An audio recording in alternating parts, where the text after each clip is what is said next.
Now, the first rule of a good teacher is not to throw you out of this place with words. So it's always a tricky transition from silence into words. What I love about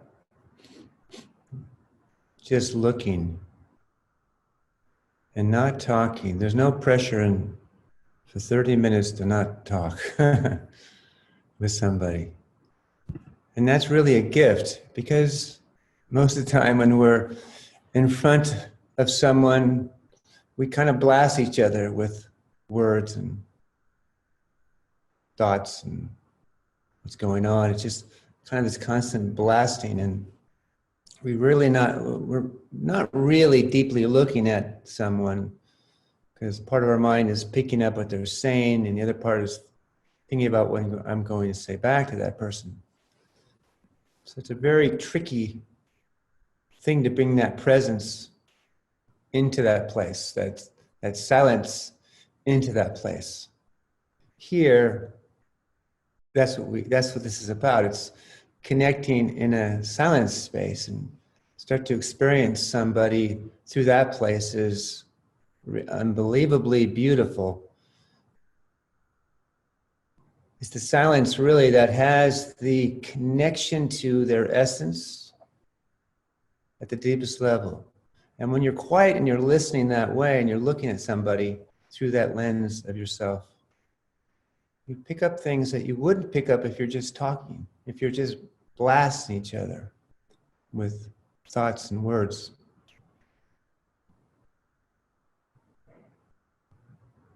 So it's nice just to look and experience.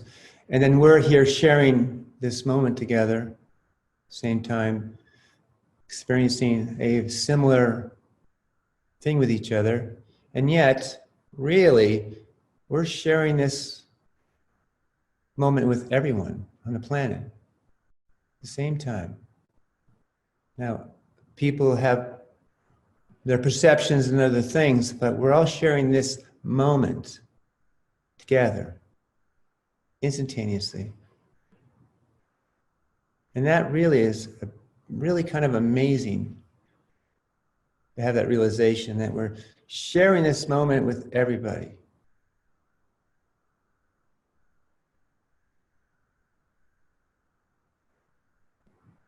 I wanted to go in for just a little bit on these process, or a way I see kind of how the enlightenment process is. It was developed over actually a fairly long time, but it came early, and then it's just developed over a period of years. Certainly using it through exercise and motion and movement. But I'm going to give you the 4 different ways, kind of starting with something and working our way in through this process of an inner awakening, an inner knowing, connecting to that place. Really, the first place that I see is what I call matching. And matching really is the idea that you take something that you're opposing, an opposing person, an opposing weight, something that it's you and against something else. And the idea is that you're working to get close as possible, connect as close as possible to whatever that is. If it's a pain, an inner pain, suffering, whether it's long suffering or something that just happened, sprained your knee. There's a process of interacting with that, where you're looking to match into that, where you're trying to, instead of running from it and just reacting and acting as oh, this is what it is, you're actually going into it, getting as close as you can to it. It's kind of like 1 + 1 = 0. That's the place. It's where you've merged almost within this, with that thing, that person, that weight, the weather, your foot that's hurting. It's a very active experience. Meditating is a lot like that. We're sitting and trying to match ourselves to be quiet, to get connected to presence. And so it's this constant kind of battle going on, right, between presence and myself. And we're like trying to get closer to it, right? We're like, get closer to this present stuff. And then this little noisy brain like pops up and goes off into some thought. And then you like bring it back here. And you're trying to match up to presence. At the deepest level, you're like, here I am, here's presence. How do I get close to this? There's something in this present stuff that's pretty awesome, pretty incredible. And we've had these experiences when we just completely immerse ourselves into it. It's the zone, it's the flow. Whether you're an artist and you have that flow, or an athlete, you have that flow. You just know when you're there, when you've immersed, when you've just kind of matched yourself into the thing, and it's so absolutely perfect. There is no struggle, there is no fight. It's almost like you've become that. So that's, that's matching. I have a friend who is matching gravity. Now, gravity, you don't think about it too much until you start walking up a hill and you start to feel the gravitational pull on you. But generally, when we're sitting here, we don't really notice it. And yet it's around us constantly. And he's like looking at it in a different way versus fighting it. He's like, oh, who are you? I'm matching you. And he starts to match it, getting closer and closer. And then the secrets of gravity start to communicate to the self. The closer you get, the communication with this presence, and in this case, gravity, gives you this intelligence that it contains, and it starts to come into you. Initially flickering, but as you get closer and closer, it becomes less flickering, and it starts becoming more solid. Presence becomes more solid. So even gravity has brilliance once you get close to it. The next level is a blending. And a blending is a process of you matching enough where you start to notice yourself as becoming something, your true self, for example, or something that's you connecting to. You feel your heart more. You're starting to feel maybe your soul more.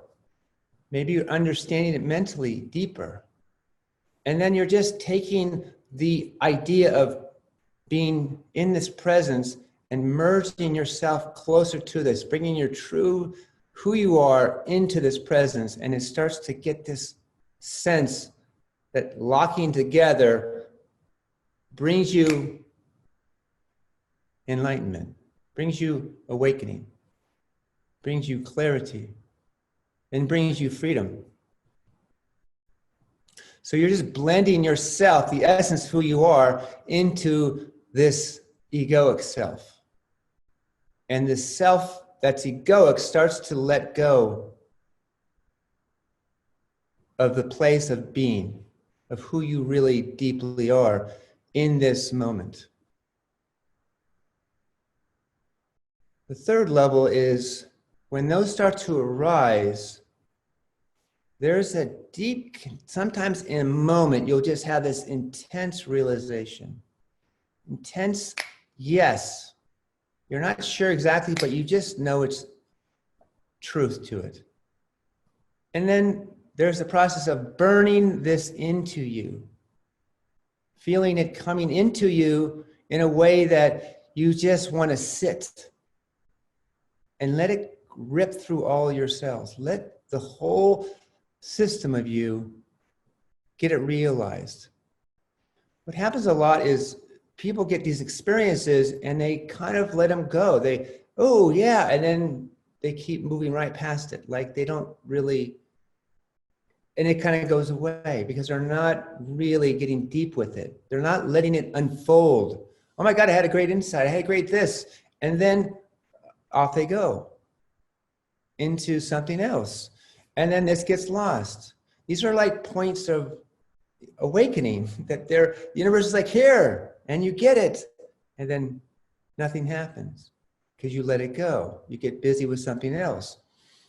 But when you start to sit and let it just burn into you, there's really a burning process because the intensity of that knowing wants to be fully realized in you, not as a thought anymore, but as who you are, as deepening who you are. Deeper and deeper, so that every moment you're not having to try to get into this place that you want to be in. It just is you. It becomes you. But you can only do that if you have a process of burning this in. Byron Katie, well-known spiritual teacher, she had this realization, and what did she do? She just automatically went into the desert and sat. Eckhart Tolle, for 2 years, had this realization and sat on park benches for 2 years, letting it burn in. Didn't get no distractions. The burning process is important in your awakening. You cannot let things go by that have impact on you on a deeper level. Don't let the world take you away from that, because that is what's going to let you live in this place. Not just think about it and know it's there and flicker in and out. There'll be a point where it hits you so hard that you will be forced to do nothing but that, like Eckhart Tolle. He didn't have to try to, but in the beginning, you're going to have to try to sit and let this just come in. And then eventually it starts to just starts taking you there, and there's no question. You're doing it. You don't have to try to burn. It's just you're burning this in. That's the third step. The fourth step is rooting yourself deeply into this knowing, very deep. When the Buddha had his awakening, the Bodhi tree, he didn't okay, I'm good, it's fantastic, I got this, I'm burning in me, I got this down. And then all of a sudden, bam, Mara shows up. Mara's going to test you, see how rooted you are in this stuff.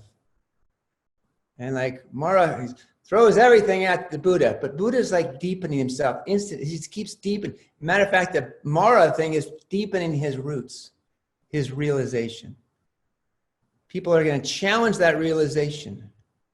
And the deeper you go, the less that it gets pushed around. And Jesus goes to the desert, and there's the devil. And the devil's there going to give him everything and challenge him.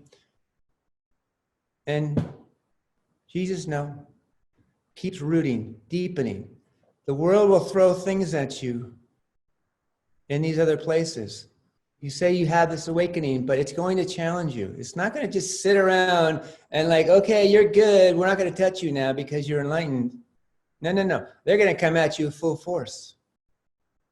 They will not hold back the universe. And everything that's in it will come at you. And every moment in this place, it's rooting it. And every experience is a rooting process. It's deepening yourself. It's a very powerful time when you can come into the world in yourself through this place of your own realization of deeply who you are inside this whole thing called the universe, where you're not separate, where 1 + 1 = 0, where everything is in this place, where you feel connected to everything, become everything, then every experience in that place is going to deepen it for you. When you're not there, then the universe rips you right out of the roots because there isn't deep. So you're easily pushed out. When a tree doesn't have many roots, it gets easily knocked over by heavy winds. So the heavy winds always come. They never not always come. They are always challenging. And it seems like it seems so difficult to connect in this place. But it starts really at the most basic level where you're just matching what's going on right now, where you're equaling what's going on, where something arises and you're meeting it, you're connecting to it. You're really deeply connecting to it. And there are places where we do this more than other places. So it's easier there. But you have to go into the places that are not easy. Because that's what's going to really elevate and speed the process up. It's going to speed these four places up. This place, these, the matching and blending and then burning, rooting, they go quick. It can be instantaneous, or it can be over a lifetime.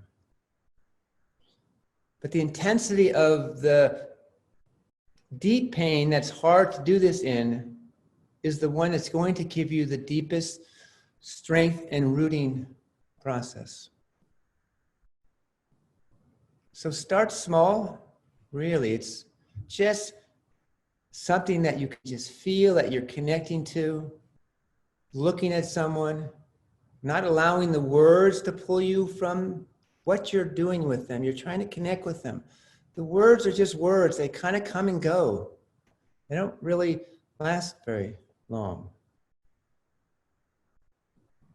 In giving speeches, the thing they say mostly is, it's not the words you say, it's what you leave them with, who you come across as. Are you authentic? Are you real? That's what gets caught in the human connection. The words don't last very long. The words are fantastic when they match the power of you. That's when it has power. I have a dream. It matched who he was and the words matched. But that's rare, really rare. So the other thing is just connecting with someone. That is the most easy way, well, not easy, but it's the most often way we are with people, looking at them first before we talk. But through these processes, you'll start to see that when you match like this and you start to blend who you are, you start to feel who you are through that process. You connect in some way. It could be through the heart. You could be really depth in feeling the heart more. Open up your heart even more. Open up your connection to your soul even more. It just opens up the channels that you are here to get realized. And once that gets realized, then it's a matter of burning this into you, constant burning. And then it just starts to deepen rooting through experiences in life, challenging that.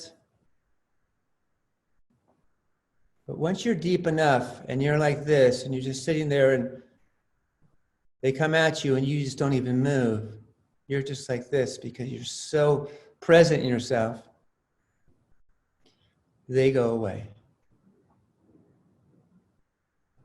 They burn themselves out and go away. And what you're left is just in this beautiful place that's just always. It is as it is in the most beautiful place I can possibly tell you. It's just delicious. So thank you so much, Olivia, for being here, for existing at the same time I do. Thank you so much. If anyone has any ideas, thoughts, I'd love to, questions, love to hear from you.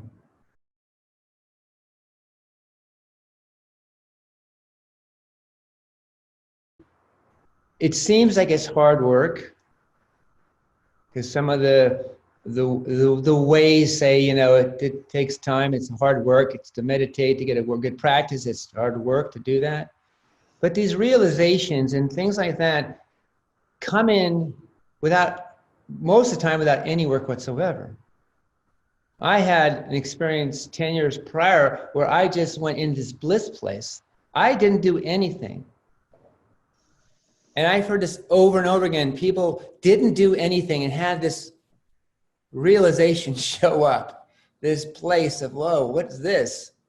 Sitting, you know, it happens in places all the time, small ones to bigger ones, where there isn't anything we're doing. It seems like we have to do to get into ourselves, but that's really not true. That's why it's so important when these arise to not just let them be blown off. You're getting a free gift, and then you're like, okay, thank you for the gift, and then I'm going to go work over here. You know, work hard, because I'm supposed to work hard. You know, we're taught to work hard. You get nothing out of life unless you work hard. That's definitely our motto here. It's a very strong push to try to think that my mind says we have to work to get something.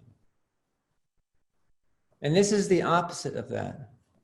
But it's very difficult to let go of that realization. So we're getting these hits constantly, and yet we're not really letting it come in deeply. But they're here, free of charge. I mean, free of charge. It seems weird. It's like I think part of it is like, you know, you look at someone who gets into that flow place or that zone, it feels like they're kind of working hard to get there, and all of a sudden, bam, they're in that no work place, that no doing space. And it's very, when someone who works there and gets there, all of a sudden, it's like, oh my God, I didn't have to do all that work because there's no work here. You have realization in this place of being there is no work here to do. It's just getting to that place. And when these things show up all the time, to let them go, you know, truth comes knocking at the door, you're asking for the truth, and the truth comes knocking at the door, and you open the door, and there it is, and you say, please go away, I'm looking for the truth. So we keep looking for the truth, even though it's around us constantly. So when you're chasing for the truth, and the truth is already here, like it's already here, and you're chasing for it. That's why it's so easy if you just sit with wherever you're at, and you're just deeply engaging, connecting, matching whatever is going on. It'll get you there quicker. Because instead of thinking about it, worrying about it, and wondering about it, go into what's there right now. It's here for a reason. There's a purpose right this moment. What's happening? And like I said, you'll feel your way in. The more you are connecting like this, the more it opens itself up in you, and you start to feel your way. Like I said, it can be through the heart space, it can be through the mind space, it can be through the soul space. There's just spaces that it feels like you're resonating with inside of you. And that resonation is really, resonating to that is really connecting to the presence and what's going on with your experience in that moment. I hope that helps. It does. It seems to me like I have to try now, like not to get distracted, because it's so easy and something in me goes in there. So I really like what you said about starting small and just remembering to be present. I think meditation practice helps that, just remembering to stay. Yes. We've had a lot of years of accumulating all this suffering and stuff and experiences. And sometimes it's just a small thing that you quote unquote take some action on. And that small action can just open it wide open. And being with what is, with what is just so powerful. You know, what you're talking about, melding with what is. You know, what is. Yes, but you're creating the what is. Don't let the what is just arise. You're actually working to understand that what is. Not just saying, oh, this is what is. That's not really connecting. That's not matching it. It's really going into it and saying, what is this? And then you're continuing, like my friend gravity. What's gravity? And then you're connecting with gravity and you're like, what is this? You're just going into it. That becomes your partner, your enlightenment partner, to understand yourself. And it's just whatever this is, you're trying to find out what this is. Then you fully have it realized. If you don't have it realized, then the what is going to just keep knocking you out. Because like, okay, what is, but it's not what I want. And then it's going to knock you out. Versus connecting deeply as much as you can to what is. Whatever this is, you match that completely so that you're not trying to understand, oh, I'm just resonating myself to what is. That's a very different place. Then and it doesn't really work there. You know, for years, my way of communicating was being with someone and interacting with them, and I would play off of their interaction, and then I could take that and then move in different directions with it. Here it's a bit, you know, I've learned that through Toastmasters is to completely, you know, let that part go. Because like I said, the interaction with people is where I really deeply connect at. And then here is just letting it go. And I felt that, you know, kind of letting that go more, being comfortable in that letting go and not having an interacting of, you know, of a specific being about what's going on in their life.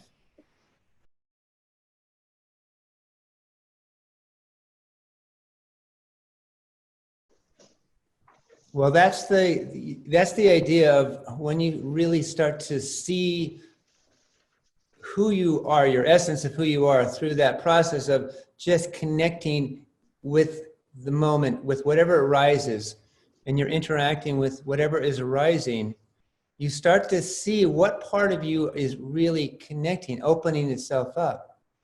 And that opening arises, and it gets to be very clear. We've had it for our whole life. It's been kind of hidden for a long, long time. And there's a sense of like just feeling like you're at home. I'm at home here in myself this way. And go ahead.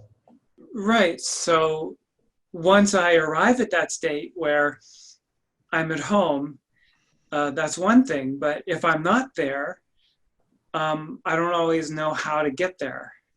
Well, that's through you're taking whatever is happening in this moment, the is of it all, and you're bringing yourself to understand what it is in you that is this is. So let's right now, this room, this place, how I am with it, who I am with it. Am I completely connected to it, or am I like just allowing it to happen to me and I'm just kind of taking it?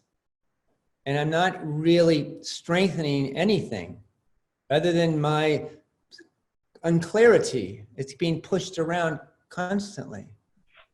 And there's something about when you start to go into this moment, into whatever arising. Like I said, I can give you can do examples of if you're at the gym and you're going into the moment with the exercise.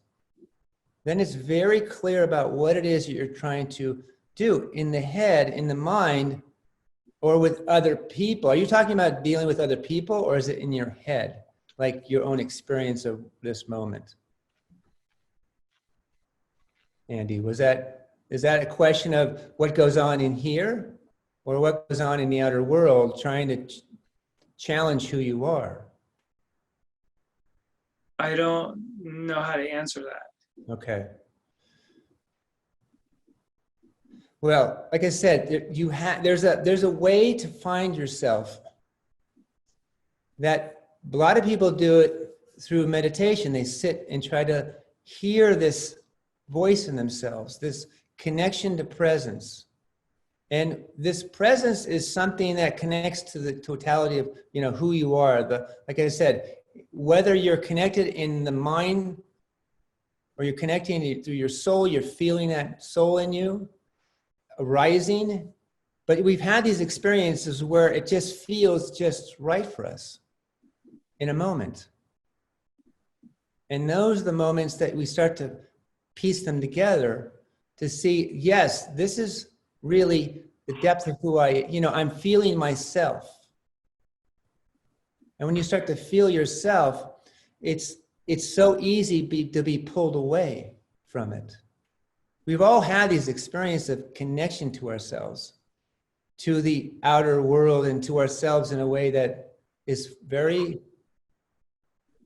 rich and very, it's like I said, it's like this place where you're not trying. It's not a doing. When you're really here, it's not a doing place. To be yourself is not a doing, yet we work so hard to be ourselves.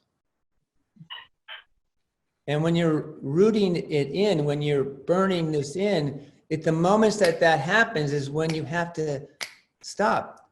Here's what happens all the time. People are saying, I'm listening to them and they're talking, and they say something, oh my God, there it is. And then they go right past it. Like, it happens all the time. Oh, there you are. Did you see it? And then they keep walking past it. So we're keep walking past it constantly, who we are. Like, oh my God, that's who brilliant. That's who you are. And then I'm like, do you see who you are? What? And then you got to roll them back here and like, oh yeah, that's true.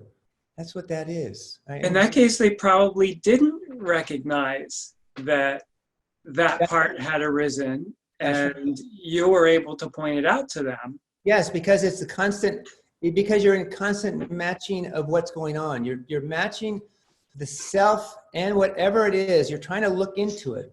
Like I said, if you walk up a hill and you feel gravity, but you don't even notice it, and you're just in your head thinking about it, you're not connecting to a source of a push. It's a push on you. I don't like this gravity. It's hard for me. It's hard on me. And yet, if you don't ever look at it, then yes, it's going to keep hitting you constantly over and over again, and you're just going to ignore it, and you're going to stay in your head. But when something arises and it's hitting you at a certain level, like pushing on you, then that's telling you that there's something that needs to be looked at, to be matched at, to be connected to, not to run from. Because every time you run, you're not seeing that. The running is meaning that you're not looking at through your essence. You're looking at through another place, but not through you. And when you suffer like that, you're not looking through yourself anymore. You're just reacting to whatever it is, and you're never looking at it.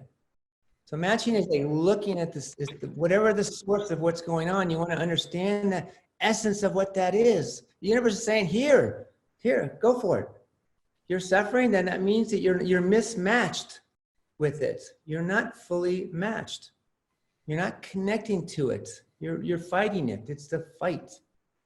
And so these fights that are going on all the time, it's like finally you turn around and look at it. And in the looking is when you start to connect to your essence.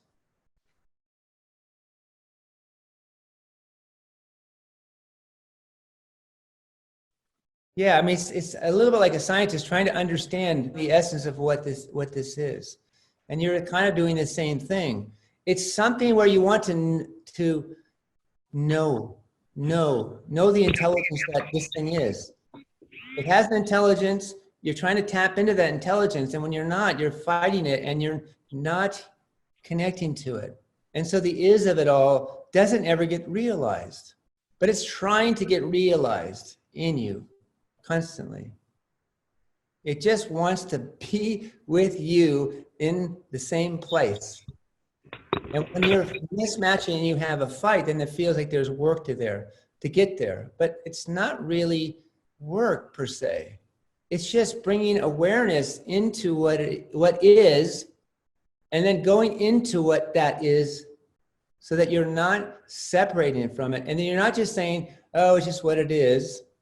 And you're not really connecting there because you're just, oh, it's just what it is. I have to accept it.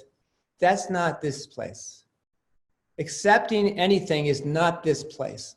Not from an acceptance of not knowing it.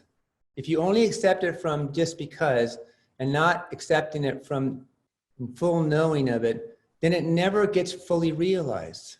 You can't realize it. It's just So you have all this stuff that you're not realizing, and the life seems like a blur and a flicker when you connect between these two places. It's very active. Enlightenment is incredibly engaging. It's never not. It's constant, non-stop. And you're understanding constantly. That's just what it is. You open up a channel in you, and that thing just comes in. It's just, and then it's like you're looking at it, and you're understanding what this, the true nature, so to speak, of it, the essence of it, the intelligence of it. Then it lets you in, and it's like the most incredible place. Because there's no more fighting, there's no more doing, there's no more of the stuff, the fight, the work anymore. So when the heart kicks there and opens up in it, this now is place, there is complete calmness and silence and beauty and love and all that. Just, they all collapse into this moment. Gratitude, everything just collapses right now. You don't have to separate them. They're just all together. If you don't meet at this place that I talk about, this just is, the is of someone is not thinking. It's not thought. You can be in this place with someone and have all the thoughts and thinking about it and talking to them, but it's from this place, and then the rest of it feels like the thoughts and everything aren't even coming from you. Like, where did that come from? You know, we've had that. Where did that come from? It's like you feel like your head is no longer in this, you know, right here. It feels like it's no location. It's not really anywhere. And that's when it's not work and it's not struggle. Communication is not that. It's the opposite of that. You're actually communicating in this other place, that they are in this other place, so to speak. Their essence is not just, you know, in this form, it's scattered everywhere. And then the conversation and all that doing stuff, when you're not in this and you're just only working through that place, then that's all it is. It's a struggle. Struggle to match with people, a struggle to connect. We have so many different, you know, we look at reality so differently with each of us. Only because we're in our heads, that's when it gets problematic. I'll say one last thing about that is, don't wait for the other person to be present. That's not going to happen. And if you do that, you're going to have this completely constant suffering, because you're waiting for the other person to be present, and you're both waiting, especially when you know more about presence and you know what this is at some level. It's your responsibility ultimately to be present. And when someone is not as aware of it, that's, you know, you're bringing them in. So, but you're not, if you're waiting for them to be present, good luck. Well, thank you so much. Have a beautiful moment, and we'll see you guys soon. Thank you.